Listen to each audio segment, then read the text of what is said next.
You probably know by now that your self-conscious thoughts stand in the way of you getting the most out of life a lot of the time. Like we all know that we have irrational self-conscious thoughts that make us lose confidence in ourselves or walk into a room feeling shy or something. But the other day when I was riding my bike to work, I noticed that my brakes were squeaky. My front brakes only. So the whole way on the way to work, I was using my rear brakes only so that my braking would be silent and no one would look at me and whatnot.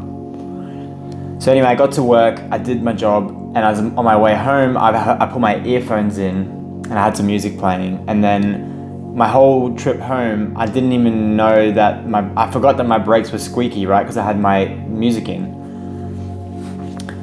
And that's when I realized that these self-conscious thoughts that we have that are holding us back are basically make-believe.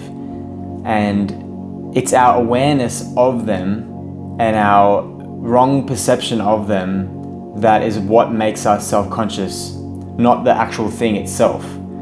Because when I knew the brakes were there, I felt self-conscious, but when I forgot about them, I felt completely normal and fine, right? And so I wrote this story to capture this whole idea, maybe, and dig a little bit deeper into it. And it's called The Man Who Lost His Chance.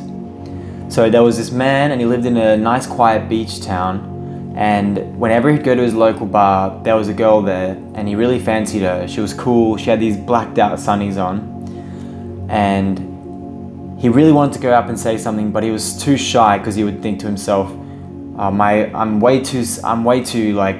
looks aren't good enough for that woman. So anyway, time passes and he never goes to talk to her, and he notices after a while that she hasn't been there.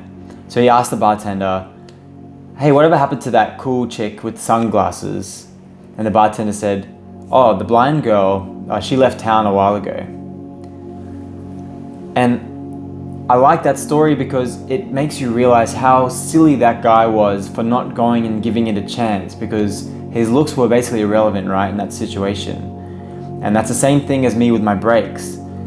Like, how can we all do this. We put ourselves in these positions of lower states of confidence and lower energy because we're worried about these things. We're self-conscious of these things that kind of don't even really exist in the real world until, you have a perception of them. They're just the way we are. It's like when you have spinach in your teeth and before you realize it, you're happy to smile and you're laughing and you're showing your teeth like nothing's wrong. But as soon as you find out that there's spinach in your teeth, you back project this self-consciousness, I can't believe I had spinach in my teeth the whole day. But the only difference is you're now aware of it, you have a perception of it because it was there all along, right? So the self-consciousness is rooted in awareness and perception. That's what I realized throughout these experiences that I had. 3 major realizations spring to mind. 1, you're making yourself upset by being hyper-aware and having a negative view of yourself. 2, you have to be a relevant part of the judge's life for your flaws to even register with them. And 3, the person who you believe is judging you has to have the same negative perception of your flaw. They have to agree it's a flaw. Maybe one thing that you're self-conscious of could be something that they don't even consider a bad thing. Think of it from the other perspective, from outside of yourself. If someone smiled and had spinach in your teeth, would you really think it's that embarrassing? Or if their brakes were squeaky, would you really think, "Oh man, what a loser, he's got squeaky brakes"? And even if you did by chance think that, how long do you think it for, right? So what is this obsession that we have with projecting our insecurities and self-conscious thoughts onto other people as if they are seeing us and these flashing lights are going in their head and they're thinking about us for hours?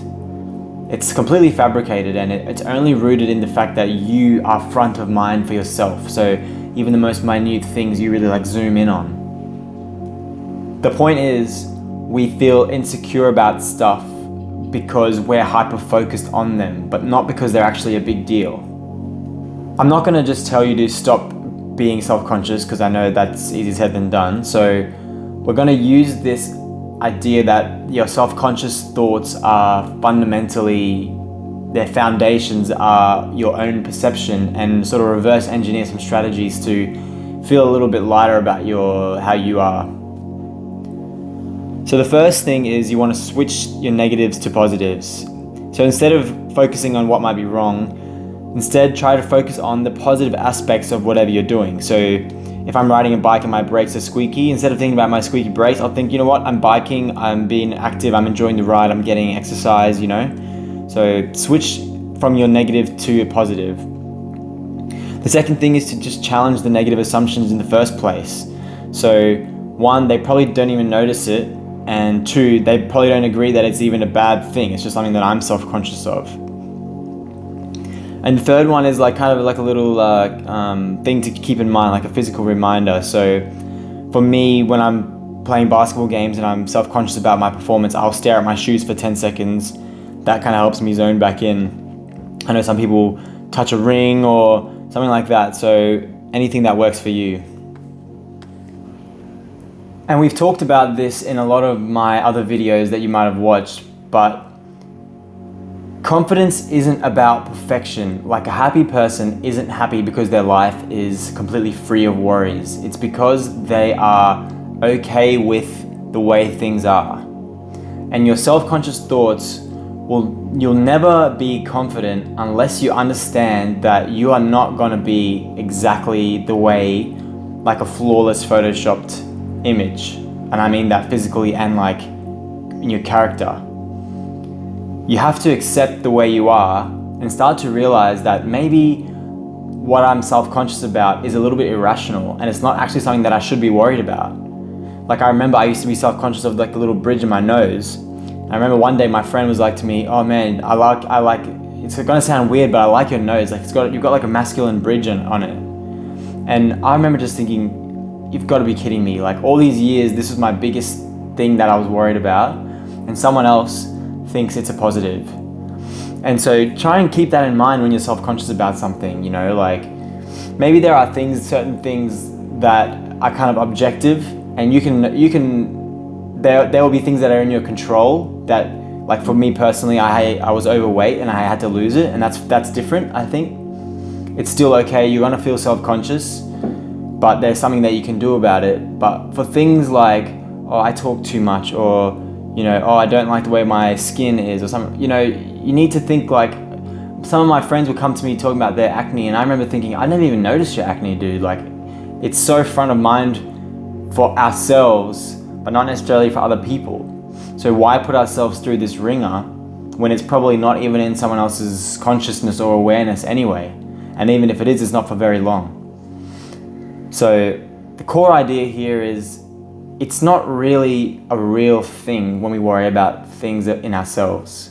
It's more about the amount of time that we are spending thinking about them that causes the amount of real estate that they consume.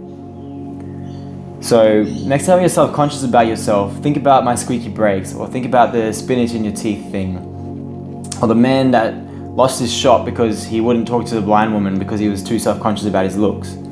So maybe just think for a second, is this really something worth being self-conscious about? And hopefully that helps you to detach a little bit from those. So I hope you like that. This is something that obviously plagues all of us, so I really hope that helps you. It definitely helps me. And if you like the video, leave a like, leave a comment. The comments have been so good lately, so I really appreciate that. And yeah, it's like I said last time as well, like I'm just putting my ideas out there that help me, and the fact that they help other people is like, yeah, pretty mind-blowing. So yeah, keep doing that, and subscribe if you want these every week. Thank you.